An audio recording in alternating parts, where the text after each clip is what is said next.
आप सभी रेल अभ्यर्थियों को नमस्कार। ये वीडियो आप ही लोगों के लिए बनाई जा रही है जिन्होंने रेलवे जॉब के लिए अप्लाई किया है, अप्लाई करने वाले हैं। पिछले वर्ष रेलवे ने बहुत भारी संख्या में 1,54,000 यूथ को एम्प्लॉय किया है दिसंबर 2023 तक, और जिन्हें पदस्थापित कर दिया गया है या आवश्यकता अनुसार उन्हें ट्रेनिंग पे भेज दिया गया है।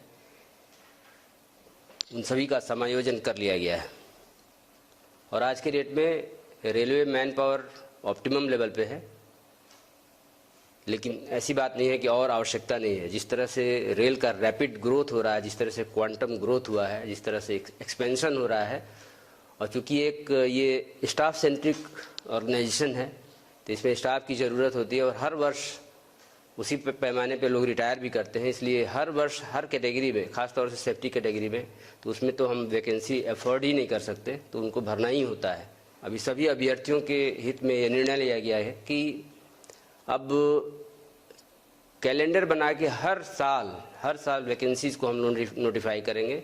हर वर्ष नियुक्ति की प्रक्रिया जारी रखेंगे बिना गैप के। जैसी जैसी वैकेंसीज होगी, depending on vacancies and requirement of course, तो उसके हिसाब से हम रिक्रूटमेंट करेंगे। ऐसे ही अभी जनवरी के महीने में एएलपी का नोटिफिकेशन हुआ जिसमें 5,696 वैकेंसीज के लिए नोटिफिकेशन निकला है। और जो जनवरी में नोटिफिकेशन हुआ है उसमें हमारा लक्ष्य है कि दिसंबर तक उस पूरे प्रोसेस को कंप्लीट कर लें और दिसंबर में हम एएलपी का 5,696 लोगों का पैनल दे दें।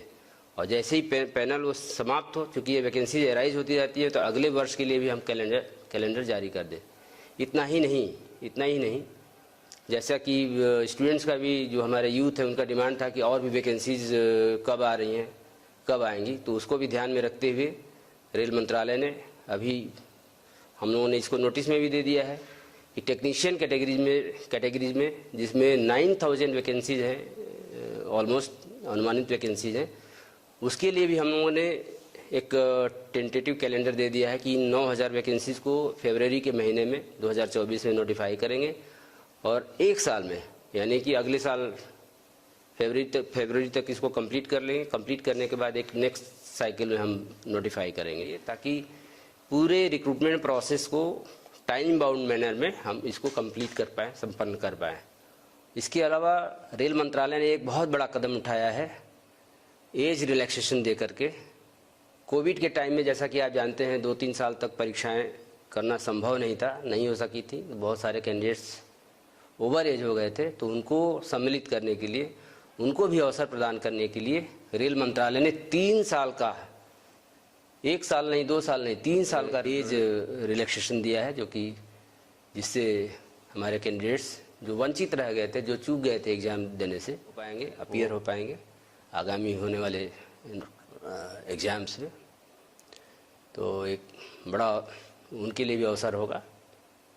और इस संदर्भ में मैं कुछ और बातें ही बताना चाहूँगा अपने अभ्यर्थियों को कि जब भी नोटिफिकेशन निकलता है तो फॉर्म कैसे भरना है। फॉर्म फिलअप करने से ही आपका एग्ज़ाम शुरू हो जाता है, वहीं से, वो भी पार्ट है एग्ज़ाम देने का। तो बहुत से अभ्यर्थी बाद में बड़े हताश हो जाते हैं कि उनका फॉर्म रिजेक्ट हो गया। तो हम लोगों ने देखा, हम लोगों का अनुभव ये है विगत रिक्रूटमेंट्स में कि बहुत से 5% के करीब ऐसे एप्लीकेशंस रिजेक्ट हो जाते हैं जिनमें प्रॉपर ढंग से सिग्नेचर नहीं किया गया है या प्रॉपर ढंग से फ़ोटो नहीं लगाया गया है। बहुत से कैंडिडेट्स होते हैं जिनका और जो भी क्राइटेरिया है उसको फुलफ़िल करते हैं, उसमें उनका सर्टिफिकेट भी ठीक है, जो भी एज के लिए जो भी सर्टिफिकेट चाहिए वो सब ठीक है, लेकिन उन्होंने प्रॉपर ढंग से सिग्नेचर नहीं किया है या प्रॉपर फ़ोटो नहीं लगाया है। उसकी वजह से ये कंप्यूटराइज्ड वे में वेरिफिकेशन होता है, स्क्रूटनी होती है, तो रिजेक्ट हो जाता है। इसमें कोई ह्यूमन इंटरवेंशन नहीं होता है। लेकिन बहुत से कैंडिडेट्स हैं जो कैपिटल लेटर में अपना नाम लिख देते हैं सिग्नेचर के नाम पे, या बहुत से कैंडिडेट्स ऐसे होते हैं जो स्मॉल लेटर में ही लिखते हैं लेकिन डिसजॉइंटेड लेटर्स होते हैं। तो ऐसे सिग्नेचर एक्सेप्टेबल नहीं है, क्योंकि सिग्नेचर करना है जो इंस्ट्रक्शन है उसके हिसाब से रनिंग राइटिंग में करना है। ऐसे ही फ़ोटोग्राफ्स, बहुत सारे फ़ोटोग्राफ्स होते हैं जिनका रिजोल्यूशन सही नहीं होता। रिजोल्यूशन सही होना चाहिए, ख़राब रिजोल्यूशन होने पे, स्पष्ट नहीं होने पे वो रिजेक्ट हो जाएंगे।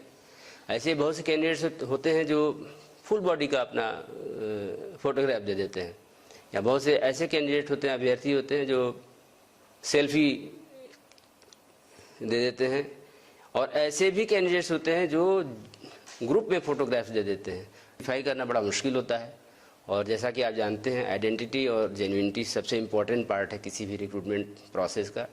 हमारी तरफ से अपील यही है कि फॉर्म भरते वक्त आप बहुत अलर्ट रहें, बहुत ध्यान से भरें, ताकि ये जो सुनहरा अवसर आपको मिला है उससे आप वंचित न रह जाएं। और जो भी बातें मैं बता रहा हूँ, इन सब बातों को सभी आरआरबीज ने अपने वेबसाइट पे दे दिया है, उसको आप देख सकते हैं। ऐसे ही एज रिलैक्सेशन भी दे दिया गया है। तो हम सभी प्रतिबद्ध हैं, जो भी हम लोगों ने कैलेंडर दिया है, जो भी शेड्यूल दिया है, उसको हम लोग उस लक्ष्य को उसी शेड्यूल के हिसाब से जितना रिक्रूटमेंट है उसको हम कंप्लीट करें। और अब आपकी बारी है कि आप जो शेड्यूल दिया गया है उसके हिसाब से तैयारी करें। अब आप जी जान से लग जाएं एग्ज़ाम देने के लिए। तो मेरी तरफ से, हमारी तरफ से, रेलवे की तरफ से, आरआरबीज़ की तरफ से आप सभी को ऑल द बेस्ट। आप सभी को ढेर सारी शुभकामनाएं। धन्यवाद।